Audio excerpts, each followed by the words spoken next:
L'ISMO est un laboratoire de 150 à 160 personnes qui est issu d'un regroupement de laboratoires qui sont rejoints à Orsay dans les années 60 et qui aujourd'hui a évolué de ses thématiques originelles qui étaient la physique moléculaire et ses applications vers les nanosciences et maintenant aussi beaucoup la physique du vivant.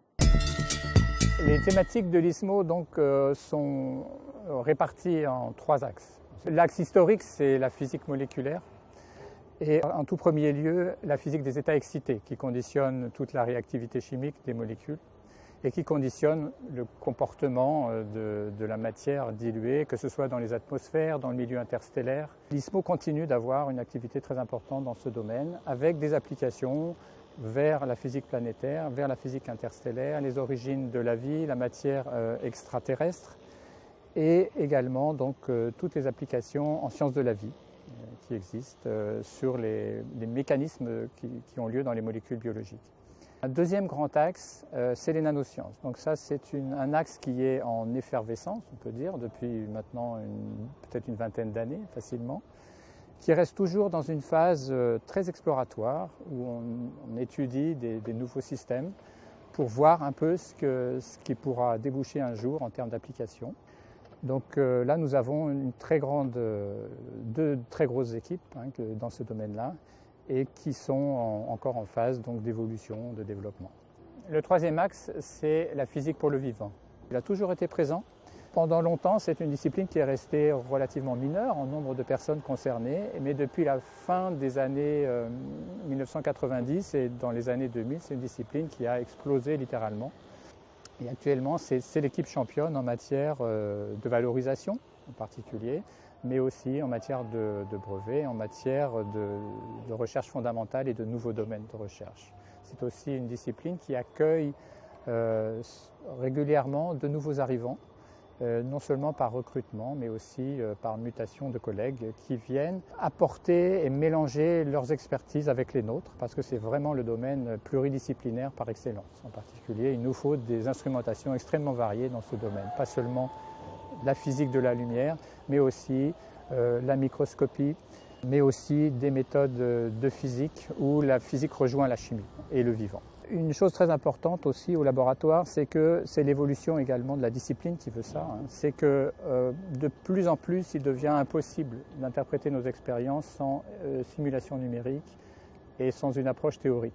Alors ça va d'une simulation des processus par des modèles ad hoc, mais ça va aussi par des calculs ab initio et beaucoup de chimie quantique. Et ces aspects-là sont devenus partie intégrante du travail au point que certains expérimentateurs sont aussi en fait des chimistes quantiques. Nos équipes purement théoriciennes jouent un rôle très important au sein de l'ISMO. Ces 3 grands axes s'appuient sur des services techniques qui ont une importance grandissante au sein du laboratoire.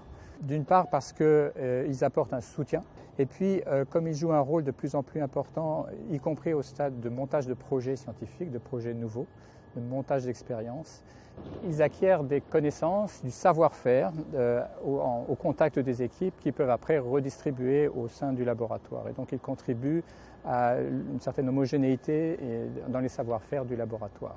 L'enseignement joue un rôle très important aussi à l'ISMO. D'abord parce que les étudiants, leur formation et puis ensuite leur participation en tant que doctorants, c'est un maillon indispensable à la recherche. Aussi parce que l'ISMO compte pratiquement une moitié d'enseignants-chercheurs parmi ses personnels permanents.